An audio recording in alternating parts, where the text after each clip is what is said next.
Well, the U.S. District Court for the Southern District of New York ruled that Brian Flores, Steve Wilks, and Ray Horton's ongoing discrimination case against the NFL will proceed in open court.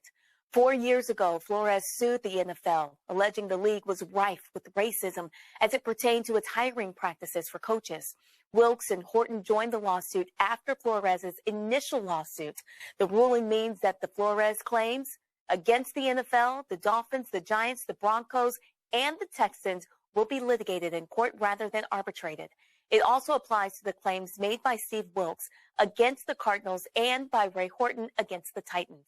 The NFL sought to move the case to private arbitration, which would have had the commissioner, Roger Goodell, serve as the arbitrator. But this year, there were 10 head coach vacancies in the NFL, yet no black coach was hired. And last week, before the Super Bowl, NFL Commissioner Roger Goodell addressed the lack of diversity in this year's head coach hiring cycle. I remember talking in your office back in 2019, and you had said that the league is always going to look at different things about hiring. Well, since then, you guys have expanded the Rooney Rule. You have had to put in a mandate to try to address the offensive side of the ball with the coaching fellowship program. And you also put candidates in front of the decision makers. But everybody knows that this cycle is over 10 for black coaches, 1 for 9 for coaches of color. So should you just be resigned to the fact now that basically nothing you do can move the numbers between 3 to 7 on coaches and 3 to 7 on general managers, those historic numbers that we've seen? You know me too well to say I'm resigned to something where I think we need to continue to make progress. And I believe that. I believe diversity is good for us. I think we have become a more diverse league across every platform, including coaching. But we still have more work to do. There's got to be more steps. So we're reevaluating everything we're doing, including our accelerated program, including every aspect of our policies and our programs, to meet the challenges of today and tomorrow rather than yesterday. So we need to be looking at that and sort of say, okay, why did we have the results this year? What is it that we can be doing in training or education, and that goes for not just the candidates, but also the clubs, and how we can try to continue to increase the opportunities and the outcomes ultimately. How bothered are you by the public perception that teams interview black candidates just to satisfy the Rooney Rule and not with no intention of hiring them? And then the second part of that would be, who do you think was the most important African American in the history of the NFL, this being Black History Month? There's a lot in that category. And I think I would probably dispute your context of the question. I think the Rooney Rule has been seen as a positive by our clubs by giving them an opportunity to look at a diverse set of candidates. They make the choice ultimately, but I think it's shown them the value of that, to look at talent where you might not know it or you may not see it. We're in a competitive league. People are challenged, and we have 10 openings this year. Teams are trying to get the coach that they think can win. So I think taking the time pressure off of that is one of the things we focused on as a league in the policy, to give them that time so that they can make a really good decision that they make independently, but a decision that is based on being able to look at a diverse slate of candidates. And I think that only benefits the NFL. And the Rooney Rule, I think, has done that not just in the NFL, but I think across industries on a global basis. I'm so interested to hear what the panel has to say about this tonight. Matt, we'll begin with you. This year, there were 10 head coach vacancies. Not a single black coach was hired. How does this happen in a league that's majority black on the field? Because they think we're stupid. They think we're stupid and our eyes aren't open. You know, what I really would like to focus on, if you'd allow me, though, Brittany, is the enormity of this ruling. Because what people may not know out there is that arbitration is basically a private court process.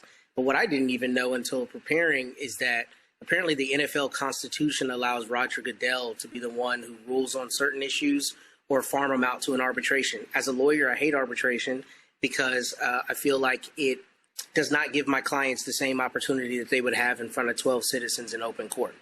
But most of the time that you sign an agreement, you download something from Apple or some other big company, they almost invariably have an arbitration clause in there. And the idea is to not have litigation every time somebody has an issue. You have to go through this private process. So I'm glad the Second Court of Appeals made the right decision and that the district court today followed that same logic, because this allows the issues to come to the light of day and allows the NFL to not, cover them up by letting Roger Goodell call the balls and strikes, so to speak, on malfeasance, on wrongdoing. So this is a really, really big deal. And I don't know how it works on the federal level, but under Texas law, at least, an arbitration clause is not enforceable if it's against public policy.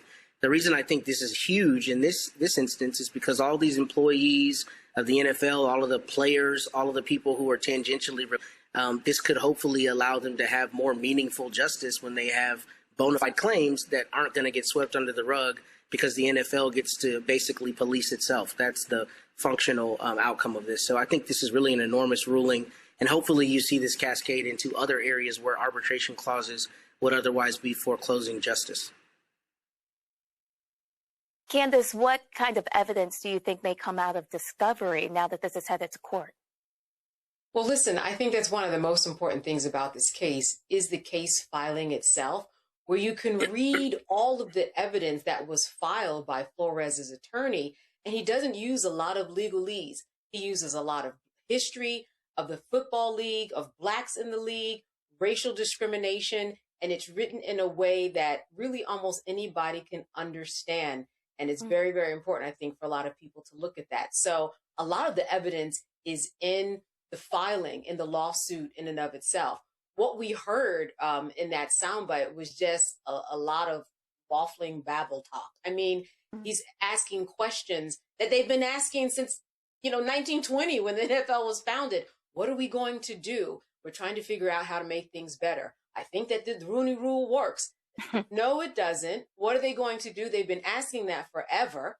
And they seem to not have any answers. The other thing is that when we look at this violation of civil rights and discrimination cases, even on a state level, there are ways for the attorney general to jump in and say, hey, you know what? There's a problem here and we're going to do something on the state level. No one's doing anything.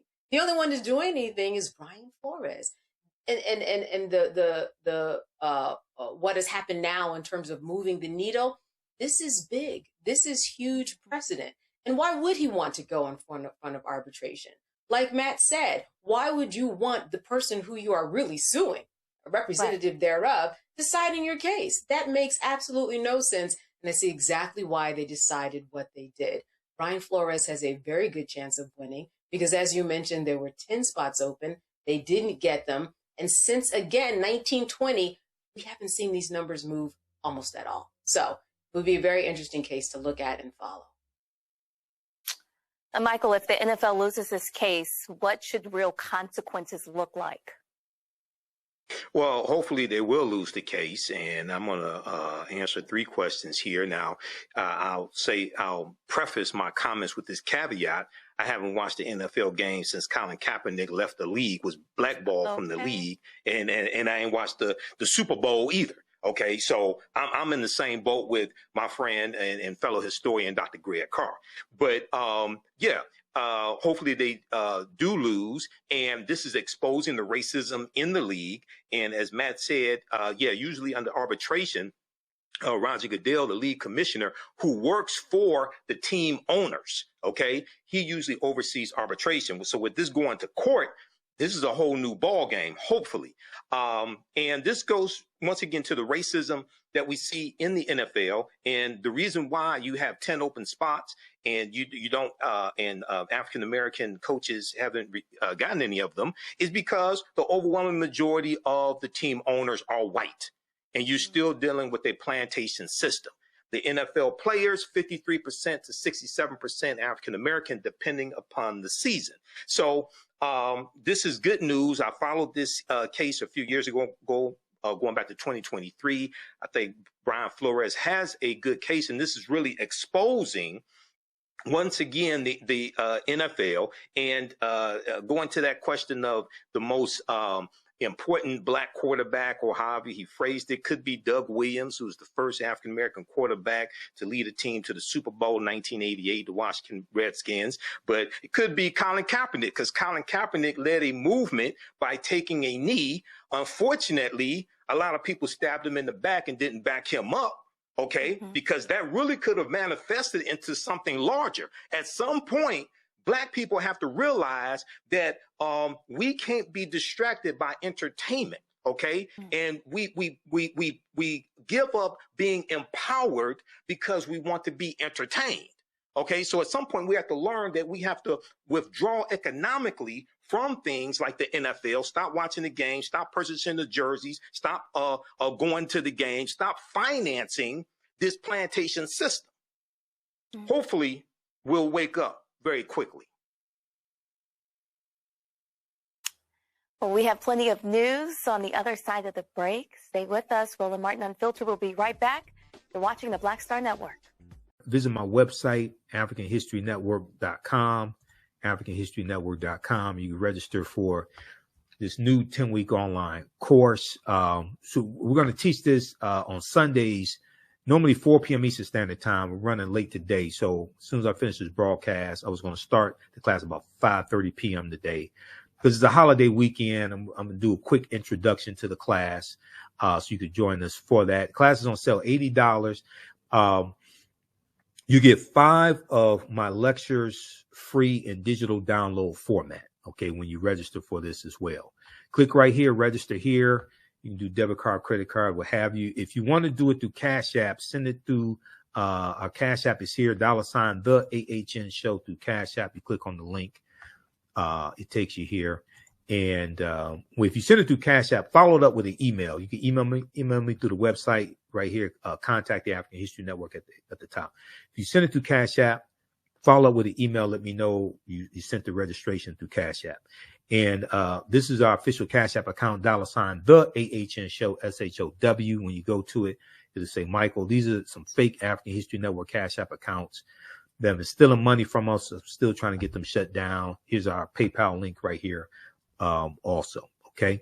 So this is African empires, the Moors, and the transatlantic slave trade, 5000 BC to 1800 AD.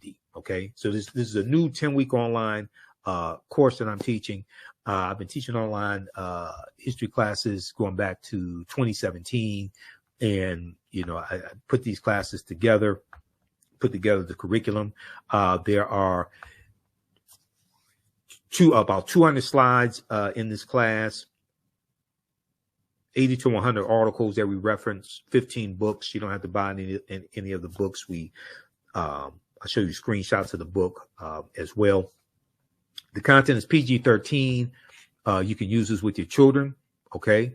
And it's very engaging. It is interactive also.